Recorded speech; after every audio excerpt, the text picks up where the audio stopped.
Assalamualaikum warahmatullahi wabarakatuh. Alhamdulillahirabbil alamin. Wassalatu wassalamu ala asyrafil anbiya'i wal mursalin wa ala alihi wa sahbihi ajma'in. Amma ba'du. Ikhwani fillah rahimani wa rahimakumullah. Kisah ini berawal dari wafatnya Nabiullah Muhammad sallallahu alaihi wasallam. Setelah kepergian beliau menghadap Rabb Allah Azza wa Jalla, kabilah-kabilah Arab mulai keluar berbondong-bondong meninggalkan agama Allah setelah sebelumnya mereka masuk Islam. Mereka yang tetap teguh di atas Islam hanyalah orang-orang Mekah, Madinah, Taif, dan beberapa kabilah dari kalangan orang-orang yang Allah masih teguhkan hatinya di atas Islam. Abu Bakar As-Siddiq yang saat itu menjabat sebagai khalifah tetap tegak menghadapi fitnah yang merusak ini. Ia menyiapkan 11 pasukan dari kaum Muhajirin dan kaum Ansor. Abu Bakar mengibarkan 11 panji komando untuk memimpin pasukan tersebut, lalu dia mengirimkan semuanya ke segala penjuru Jazirah Arab untuk mengembalikan orang-orang yang murtad agar kembali ke jalan yang benar. Orang-orang murtad yang paling besar ketika itu kekuatannya adalah dari kalangan Bani Hanifah, para pengikut dari Nabi palsu yang kita kenal dengan nama Musailamah Al-Kadzab. Ikhwani fillah rahimani wa rahimakumullah, Musailamah ini dilahirkan di wilayah Yamamah. Ia adalah seorang yang secara kepribadian sangat kuat dan ahli, pandai dalam retorika. Musailamah memiliki pengaruh yang kuat di tengah-tengah sukunya Bani Hanifah dan kabilah-kabilah yang bertetanggaan dengan Bani Hanifah. Ia memiliki tutur kata lembut namun berbisa. Ia orator ulung yang pandai menarik simpati, tidak peduli laki-laki maupun perempuan. Kita mengenalnya dengan Al-Kadzab, sang pendusta. Musailamah didukung oleh 40.000 orang dari kabilahnya dan para sekutu-sekutunya. Mereka termasuk para petarung yang tangguh. Kebanyakan dari pengikutnya adalah orang-orang yang fanatik buta. Jadi fanatisme, kesukuannya kuat. Jadi sebetulnya Musailamah ini diikuti bukan karena percaya bahwa Musailamah itu seorang nabi, tetapi pengikutnya mengikuti Musailamah karena fanatisme kesukuan. Padahal ini sudah dihapus oleh Rasulullah ketika Islam itu didakwakan oleh Rasulullah di Jazirah Arab. Ikhwani fillah rahimani wa rahimakumullah. Seperti yang kami sampaikan, sebagian dari mereka berkata, aku bersaksi bahwa Musailamah adalah pembual besar dan Muhammad adalah orang yang benar, hak. Namun kata pengikut-pengikut Musailamah, pembual dari kabilah Rabi'ah lebih kami cintai daripada orang jujur dari kabilah Mudhar. Inilah fanatisme itu menutup akal sehat. Jadi mereka itu yakin Rasulullah itu membawa kebenaran, adalah hak, pribadi Rasulullah adalah jujur. Mereka tahu semua, tetapi mereka lebih mendukung, lebih memilih Musailamah karena satu suku dengan mereka. Orang Arab itu kesukuannya kuat sekali. Musailamah berhasil mengalahkan pasukan kaum muslimin yang memerangi mereka. Ketika itu kaum muslimin dipimpin oleh Ikrimah bin Abu Jahal. Ia berhasil dipukul mundur oleh pasukan Musailamah Al-Kadzab. Maka ketika itu Abu Bakar merespon dengan mengirimkan pasukan kedua yang dipimpin oleh Khalid bin Walid dengan anggota para sahabat besar dan kalangan orang-orang Muhajirin dan Ansor sebagai pasukan. Di barisan depan pasukan ini ada seorang sahabat yang bernama Al-Barra bin Malik Al-Ansori dari kalangan Ansor dan beberapa pahlawan pemberani kaum muslimin. Kedua pasukan bertemu di bumi Yamamah di Najd. Perang belum berlangsung lama tetapi sudah terlihat pasukan Musailamah unggul. Kemudian pasukan muslimin mulai goyang, agak keteteran ma'asyiral muslimin. Mereka mulai mundur sehingga pasukan Musailamah mampu menerobos markas pasukan Khalid bin Walid. Hampir saja ketika itu istri Khalid bin Walid ikut terbunuh. Pada saat itu kaum muslimin merasakan bahaya yang sangat besar. Mereka menyadari bahwa jika mereka kalah menghadapi pasukan Musailamah Al-Kadzab ini, mereka punya keyakinan Islam tidak akan pernah berdiri lagi tegak.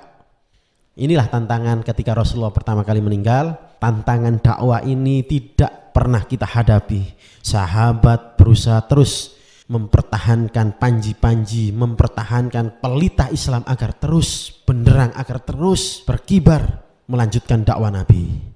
Kita bayangkan, ikhwani fillah rahimani wa rahimakumullah, seandainya sahabat-sahabat itu tidak punya semangat juang seperti ini, niscaya Islam itu tidak akan sampai di kita hari ini. Tapi Allah berkehendak lain, Allah tanamkan kekuatan itu di antara sahabat Nabi. Allah tanamkan semangat untuk berjuang dan berdakwah itu kepada sahabat-sahabat yang mulia. Mudah-mudahan Allah ampuni semua dosa para sahabat. Amin ya rabbal alamin. Kemudian Khalid maju menghampiri pasukannya. Dia mulai menata ulang, memisahkan orang-orang muhajirin dan orang-orang ansor. Dia juga memisahkan pasukan kaum muslimin dari pedalaman orang-orang badui dengan pasukan yang lain. Sabit bin Qais, pembawa panji orang-orang ansor, mengambil kain kafannya, membuat galian di tanah sedalam setengah betis, lalu dia masuk ke dalam. Dia tetap berdiri teguh di tempatnya, berperang membela panji sampai ia tersungkur sebagai seorang syahid. Zaid bin Khattab, saudara Umar bin Khattab, memanggil kaum muslimin, wahai pasukan Islam, gigitlah gigi geraham kalian, tebaslah musuh kalian dan majulah tanpa mengenal rasa takut. Wahai tentara Allah, demi Allah, aku tidak akan berbicara setelah kalimatku ini selama-lamanya sampai Musailamah dikalahkan atau aku mati untuk bertemu Allah, lalu aku akan menyampaikan alasanku kepadanya. Luar biasa semangat jihad para sahabat. Kemudian Zaid bin Khattab ini maju berperang melawan musuh sampai ia pun gugur sebagai syahid. Salim, mantan hamba sahaya Abu Hudzaifah, membawa panji orang-orang muhajirin. Kaumnya khawatir dia akan goyah sehingga tidak kuat memegang panji. Maka mereka berkata kepadanya, kami takut diserang melalui dirimu. Maka dia menjawab, jika kalian sampai kalah karena aku, maka aku akan seburuk-buruk penghafal Al-Quran. Kemudian dia maju untuk melawan musuh dengan gagah berani sampai dia juga gugur sebagai syahid. Ikhwani fillah rahimani wa rahimakumullah. Ketika itu Khalid melihat bahwa peperangan semakin sengit dan mencapai puncaknya. Pada saat itu Khalid menoleh kepada sahabat Al-Bara' dan berkata, majulah wahai pemuda Ansor. Maka Al-Bara' melihat kepada kaumnya dan berkata, wahai orang-orang Ansor, jangan ada salah seorang dari kalian yang berpikir untuk pulang ke Madinah. Tidak ada Madinah bagi kalian setelah hari ini. Yang ada hanyalah Allah semata dan mati syahid. Subhanallah. Pikirannya para sahabat itu tidak ada pulang, tidak ada jalan pulang. Yang ada adalah terus maju karena yang di depan adalah bertemu Allah dan mati dalam kondisi syahid. Luar biasa sekali mereka ini dalam mempertahankan panji-panji keislaman. Kemudian Al-Bara' ini, ma'asyiral muslimin, melangkah maju menyerang orang-orang musyrik dan kaumnya mengikuti. Dia menerjang musuh, pedangnya ditebaskan ke arah musuh sehingga bumi yang dipijak oleh Musailamah ketika itu bergoncang. Pasukan Musailamah mulai mundur karena kekuatan umat Islam berbalik. Dalam kisah diceritakan pasukan Musailamah mundur, masuk dan berlindung ke dalam benteng, dan kita mengenalnya dalam sejarah disebut dengan benteng kematian karena di dalamnya banyak sekali korban terbunuh. Benteng kematian ini sangat luas ma'asyiral muslimin, dindingnya tinggi, dan Musailamah ketika itu ribuan pendukungnya masuk dan mengunci pintu benteng dari dalam. Mereka melindungi diri, dan dari dalam benteng itu mereka melepaskan panah-panah ke arah pasukan kaum muslimin. Dan tidak sedikit korban dari kaum muslimin karena dihujani oleh panah dari pasukan Musailamah. Pada saat itulah muncul pahlawan kaum muslim yang pemberani, Al-Bara' bin Malik, yang melangkah ke depan. Dia berkata, wahai kaum muslimin, letakkan aku di sebuah tameng, angkatlah tameng itu di ujung tombak, kemudian lemparkan aku ke dalam benteng dekat pintu gerbangnya. Kalau aku tidak gugur, insya Allah aku akan membuka gerbang untuk kalian. Ini hanya ada di film-film ma'asyiral muslimin, tapi ini sesungguhnya terjadi dalam pasukannya kaum muslimin generasi awal. Jadi Al-Bara' itu diangkat oleh teman-temannya yang lain di atas tameng-tameng, kemudian dilempar dari ujung tombak pasukan-pasukan muslim. Jadi kayak dilemparkan gitu ya, pakai ketapel begitu, sampai akhirnya si Al-Bara' rahimahullah ini berhasil masuk ke dalam benteng Musailamah Al-Kadzab. Ini kalau sekarang kita amati ya hanya ada di film-film. Padahal ini pernah menjadi kenyataan ketika zamannya para sahabat bertempur melawan pasukannya Musailamah Al-Kadzab. Ketika itu yang diminta oleh Al-Bara', awalnya pasukan kaum muslimin menolak. Mereka khawatir Al-Bara' tidak akan selamat. Sampai akhirnya Al-Bara' bersikeras dan kaum muslimin tidak dapat menolak keinginan Al-Bara'. Al-Bara' pun akhirnya dilempar masuk dan berhasil masuk ke dalam kebun. Dengan keberanian dan keahliannya dalam bela diri dan menggunakan senjata, Al-Bara' berhasil membuka pintu gerbang dengan membunuh 15 orang kaum murtadin. Ia berhasil membuka gerbang, ma'asyiral muslimin, dengan puluhan luka tubuhnya berupa panah dan tebasan pedang. Ikhwani fillah rahimani wa rahimakumullah. Kebun yang awalnya menjadi benteng Musailamah kini menjadi kebun kematian yang seperti kami sampaikan tadi.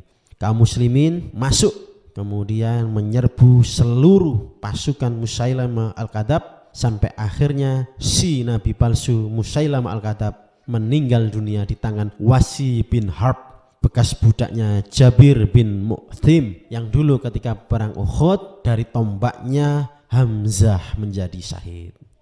Tewasnya Musailamah meruntuhkan mental pengikutnya, kebanggaan dan kesombongan mereka yang mereka tontonkan larut hilang dalam situasi itu.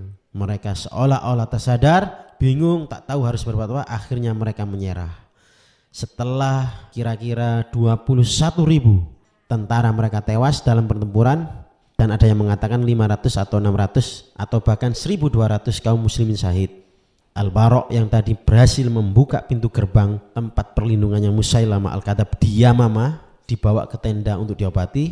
Khalid bin Walid menyempatkan diri untuk tinggal selama 1 bulan di Yamamah dalam rangka mengobati luka-lukanya.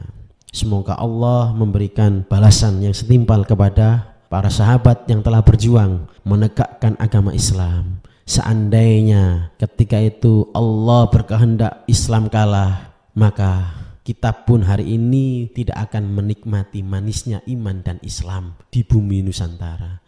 Inilah teladan apa nanti yang akan kita bawa kepada Allah. Layaklah kita masuk surganya Allah karena kita belum membuktikan perjuangan kita di dalam agama. Sahabat-sahabat telah membuktikan dengan tumpah darah mereka perjuangan menegakkan kalimat tauhid, maka sudah pantaslah mereka diberikan ganjaran surga Allah. Lalu bagaimana dengan kita? Mari kita jemput syahid kita dengan terus berjuang menegakkan panji-panji Allah. Tidak serta-merta harus di medan perang. Demikian yang dapat saya sampaikan. Wassalamualaikum warahmatullahi wabarakatuh.